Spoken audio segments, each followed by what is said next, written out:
Jim Quick, a brain coach who talks about routines and how to use the mind power effectively, in one of his videos, highlighted the features an ideal morning routine should have, and it included all the elements of nature like water, wind, earth, and fire or warmth. Generally, I don't get much time in the morning every day, so I thought of just incorporating it in a normal busy day of mine where I'll be attending college as usual. Hi guys, this is Sneha, finally a medical student from Bangalore. So today I woke up at around 6:10 and then the first thing I did was to drink water while feeling the cool breeze against my face and also while gazing the wonderful trees. My balcony has wonderful view of the Bangalore University, so just enjoyed the view, and this included almost 2 to 3 elements of the nature as said by Jim Quick. Then I did some quick breathing exercise, nothing much fancy, just a little Anulom Vilom Pranayam, and this was so refreshing, needless to say.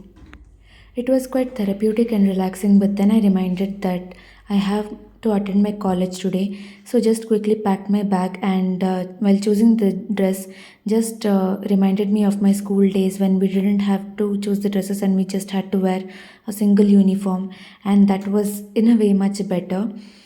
According to Jim Quick, fire or warmth is by the warm rays of sun, and since it was just 6:30 or 6:45 right now, and there was no sun as yet, so I just took hot coffee to keep me warm. It's one habit that I tried to overcome last year, like having coffee first thing in the morning, but then final year happened, and I'm finding it hard to break this habit right now. Anyways, my first beverage for the morning was a big cup of water, so it's fine, I guess.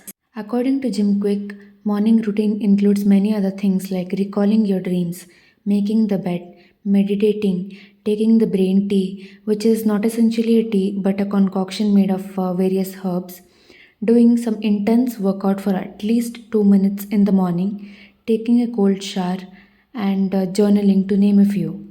But doing all this while I have a class at 8 which I have to attend is not feasible. So, this was a mini version of an ideal morning routine, or probably being consistent with this mini routine will help me build upon more habits and probably even motivate me to wake up earlier to incorporate more of these tasks into my morning routine. And it was time to have my first proper meal of the day, and that is breakfast.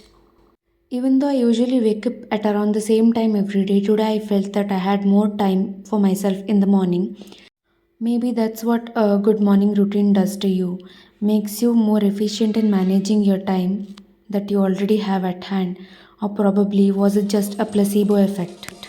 I also watched a small vlog while having my breakfast, and then it was time to head out to college. It was a strange thing that the metro today showed a waiting time of around 58 minutes, but then I realized that it was some display mistake and I caught my usual metro train.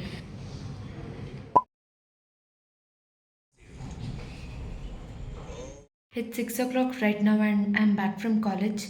Like I came around an hour ago, but yeah, now after a break, thinking of getting some study done.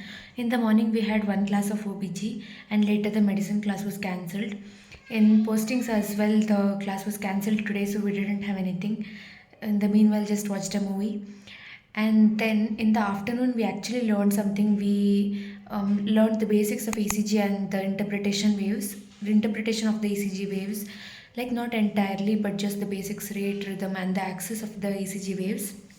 So that was pretty interesting because usually many of the times our relatives or anyone whom we know, they approach us with some ECG reports, or not basically the reports but with the ECG strips, and ask us like what's wrong with it.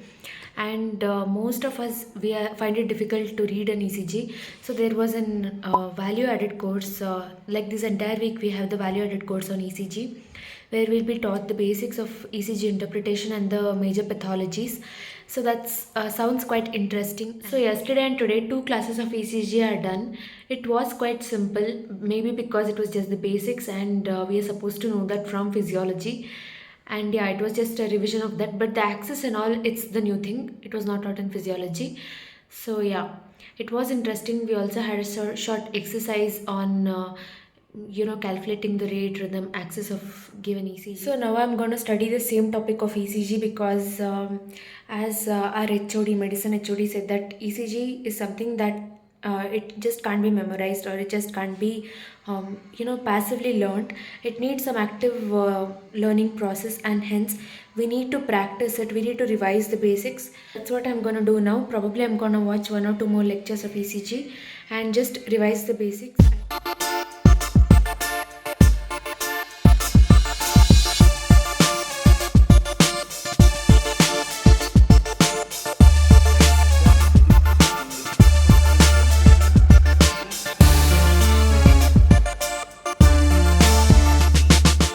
You know what is the best tranquilizer out there, especially for students after a long day at college? It's just opening their book and sitting down to study, or just watching a lecture. I don't know, when I go to sleep in the night, sometimes I don't feel like sleeping, and I don't get that sound of a sleep as compared to when I just open my books and sit to study. So that's what happened today, and I just took a nap and then got back at studying. But just could watch one lecture of ECG, and it is quite interesting. But just hoping that all that I learn now, I don't just evaporate it and forget it. So the only remedy or the only solution for that is just revising it at frequent intervals. Oiling your hair can be really relaxing after a tiring day. So after my dinner, I just took that relaxing break, and now I'm feeling like I can watch one or two more lectures of ECG, at least one more lecture.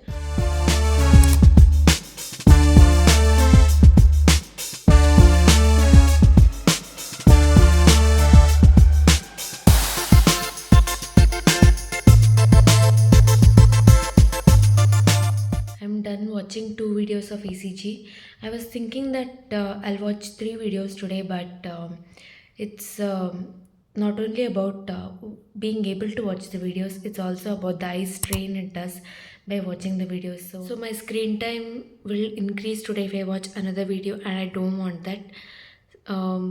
Plus, also, there's a level of exhaustion, and after that, especially with topics like ECG, which is very volatile, if we just keep on piling up new facts, new topics, new concepts in our mind, then it will be difficult to digest the facts, to understand the concepts. So it's better to take a rest and probably continue tomorrow. The main thing is not just keeping on studying, but knowing when to take a break, and how much you'll be able to retain. And then it's not just about the amount of hours you put in, but about the quality of hours you put in. I guess today I had my fair share of taking a break and yet staying productive. In terms of staying productive, I did watch two videos on ECG and revise a few basics of ECG. And in terms of fun part, I did watch a movie which was long awaited. That was the Ghazi attack. I don't know why I didn't watch it earlier. It was such an amazing movie. Until next time, take care.